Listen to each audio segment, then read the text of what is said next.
So hello guys, my name is Muhammad Afifan from NBI 6A. So today I will be giving a informative speech about genetic modified food. So let's get into it. Okay, based on the picture that I show on behind of me, I'm sure that every one of you guys at least eat one of these food, like such as carrots or grapes or maybe bananas or maybe cucumber or maybe more than that, right? So do you guys know that some of these foods are genetically modified? So what is genetically modified? Genetically modified is involved in altering the genetic material of an organism, usually by inserting or deleting specific genes to create its desired traits.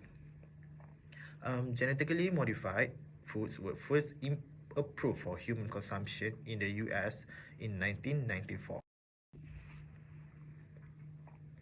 So what are the advantages of GMO food? GMO food may offer several advantages to the grower and also the consumer. GMO are designed to be extra healthy, extra fast growing, and extra resistant to the weather or pests, says Megan L. Norris, a PhD biomedical researcher at the UT Southwestern Medical Center. Because scientists can select most ideal traits to include in GMO crops, there are many advantages of modified foods, including, for starter, many GMO crops have been genetically modified to express a gene that protects them against pests and insects. Certain GMO crops are designed to provide a more nutrient like vitamins and also minerals. The next is crop plants genetically modified can be resistant to one very powerful herbicide that could help prevent environmental damage by reducing the amount of herbicide needed. GMO crops also can be kinder to the environment than conventionally grown crops. Now you know something about the benefit of GMO food. Now let's look at the disadvantage of GMO. Let's get into it. As you guys know, GMO foods has been a topic that much debate in the recent years. Scientists and also consumers alike have raised concern about the possible health risks associated with the eating GMO food. Genetic engineering typically changes an organism in a way that would not occur naturally. It's even common for scientists to insert the gene of an organism from entirely different organism.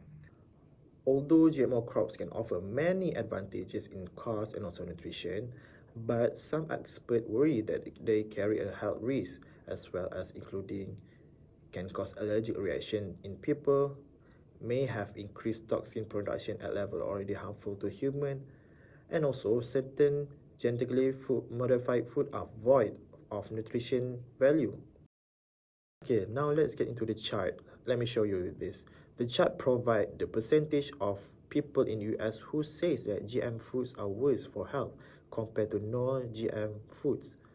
About 39% of Americans says that GM foods are worse for one's health, and about 48% of Americans say GM food are neither best nor worse for one's health than another food, and a minority of 10% says that GM food are better for one's health.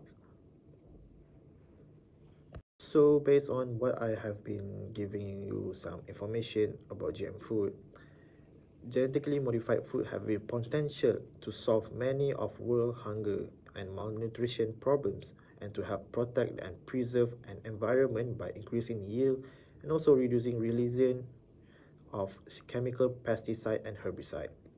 However, we must proceed with caution to avoid causing unintended harm to human health and the environment as a result of our enthusiasm for this powerful technology. The FDA and World Health Organization says GM food on the market are safe as food that haven't been genetically modified. The National Academies of Science, Engineering and Medicine says that there are not any health risks if you eat food made with GMO. However, there is need to be cautious and move slowly. The development, testing, and also release of GMO product must be appropriately regulated. Protocol for the new GMO trial and release of GMO crops should be transparently reviewed by independent national regulatory body before approval. All GMO must be appropriately labeled as such for informed choice and to facilitate post-market monitoring of any health effects. The advantages and disadvantages of GMO is necessary conversation we must have. At some point, we must figure out how to feed our growing population level. The new farming methods can only produce a limited amount of change. With this technology, we have the potential to maximize our resources. Of course, maximizing those resources while creating health problems for future generations may not be the right answer either. We should be working to prevent resistance instead of encouraging it.